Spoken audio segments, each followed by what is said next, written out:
Hey everyone, Mr. Happy here. Just doing a quick video because there was an update to the special site ahead of patch 7.35. For those who missed it, patch 7.35 is indeed coming October 7th. I know if you follow the channel, I said, oh, we've been saying that for ages. Not everyone knows that. So maybe this is the first time you're hearing it. It's worth saying it. It's going to include Pilgrim's Traverse, which is the new deep dungeon with all the quality of life, the updated checkpoints, the new quantum difficulty, which will be the variable difficulty content that's kind of going to shape some other things we're expecting to see down the line. It's going to have the Yaqui Allied Society quests. It is going to have more Hildebrand, and it is going to have Guardian Arkvel. That is going to be the Monster Hunter Wilds collaboration. It's a pretty busy FFXIV patch, which I think everyone is anxiously waiting for.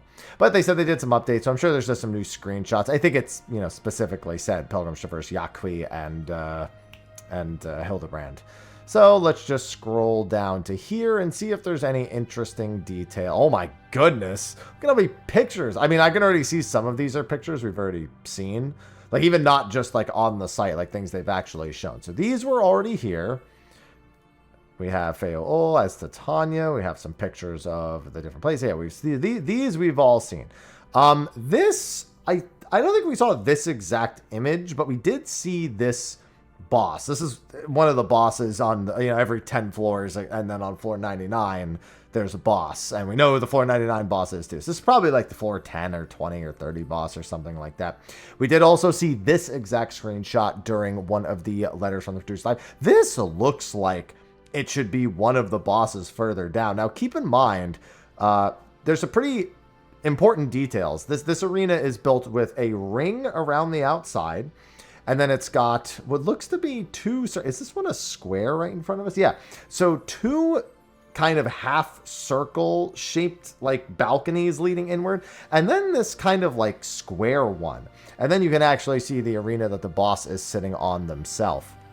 So I'm really curious what they're going to do, because one thing that Eureka Orthos did is that it was actually a lot more boss centric. Like, the bosses basically had full mechanics, and I've talked to people who are frequent deep dungeoners, and there's a bit of a mixed reception on doing more bossy style bosses, I suppose. When you look at Palace of the Dead and you look at Heaven on High, while they have mechanics, they're very derivative of where the player is standing in the arena and general positioning of the boss, how you can use space for kiting, and there's a lot less of that in the in Eureka Orthos. So when I see arenas like this, I think it's going to be more like the Eureka Orthos bosses, which were a good amount of fun. They put a lot of pressure. I think especially that floor 99 boss was exceptionally well done, and is horrifying to do solo or otherwise. But I know that there's it's a bit of a mixed bag in terms of what the better design is. I think more frequent deep dungeoners are torn about it as well. But you can tell this is a far more bossy style arena.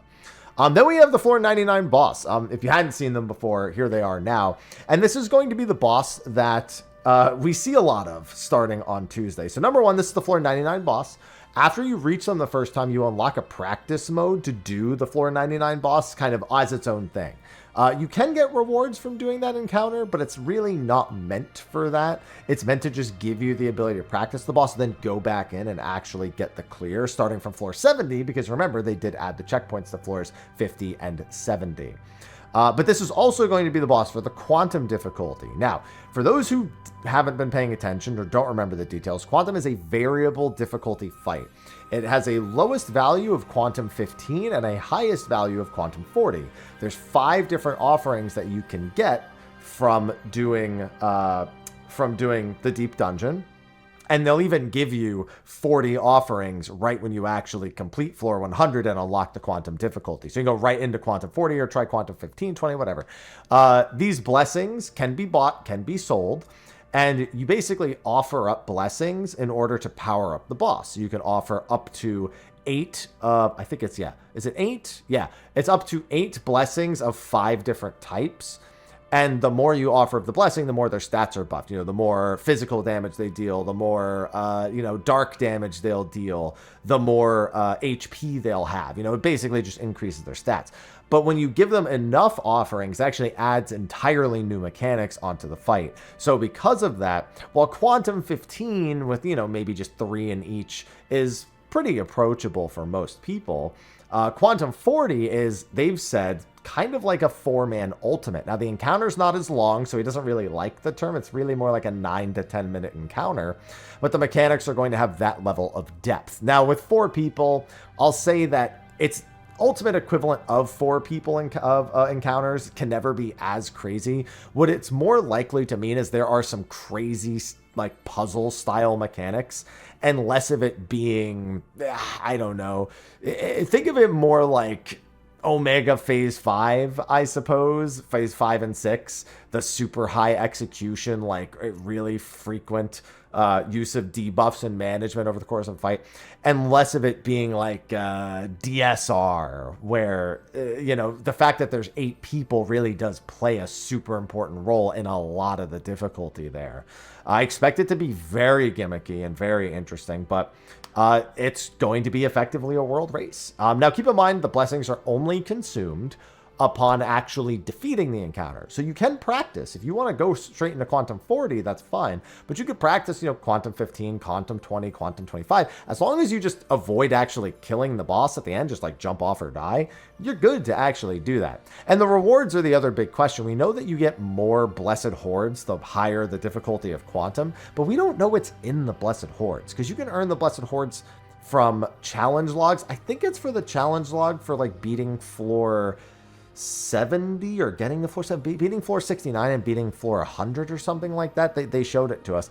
You can get some weekly from the challenge log for doing that, but then the rest come from, you know, doing this, and the higher the quantum, the more blessed hordes you get. But my question is, why would someone even care about getting more or less blessed hordes? Like, what's in there that anyone really cares about to the point where they feel motivated by reward alone to tackle different quantums? I think everything below Quantum 40 is effectively going to be practice for people, and that very few people are going to actively pursue doing things under Quantum 40. Maybe I'm wrong, but I know that reward plays a big role, and that's my biggest criticism, or my biggest fear ahead of the system actually coming out. But this is that boss, so I figured I'd do a quick overview on it. This is one of the mount rewards. We don't know where this one comes from, but we have seen a couple of other ones. I think the Pride Bush is also a mount, the one that we saw a few panels back, that one.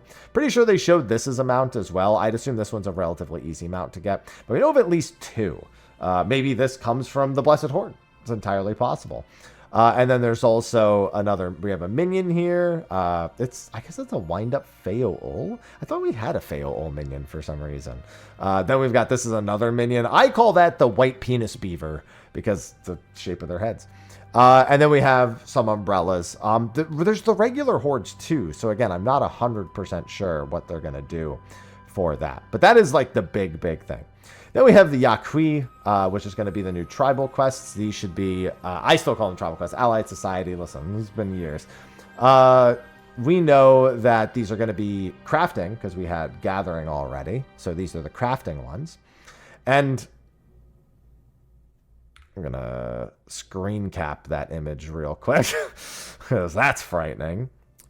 Looks like we're helping them with the golems, and we're going to see that. We have the ice caves. And yeah, just a few basic. We should actually, I think this description's already been here. Titania requires mortal assistance. Yeah. And I'm pretty sure these also are here. Because, like, I think the only new images are these 4. I know we've seen these 2 before.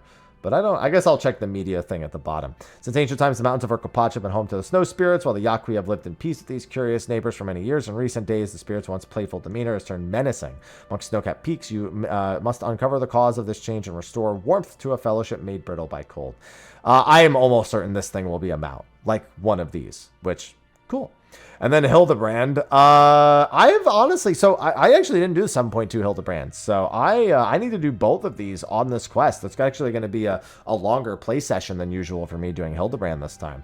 The aid of the uncannily familiar Detective Hardboiled Nashu, I always have a hard time saying her last name, Makaraka, has succeeded in locating Inspector Hildebrand, who lay in slumber within the research facility at Uiwata. Awake, there's got to be some more cloning shenanigans going on here.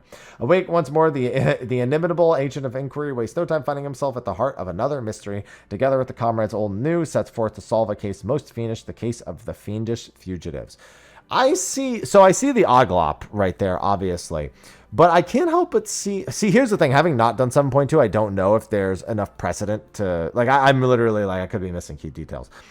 When I see a giant wolf creature, it makes me think of the wolf thief from Final Fantasy VI. Well, I guess he's in a few different games, but, like, the one from Final Fantasy VI really jumps to mind. So given that they're fugitives, I wonder if that's what's actually happening here.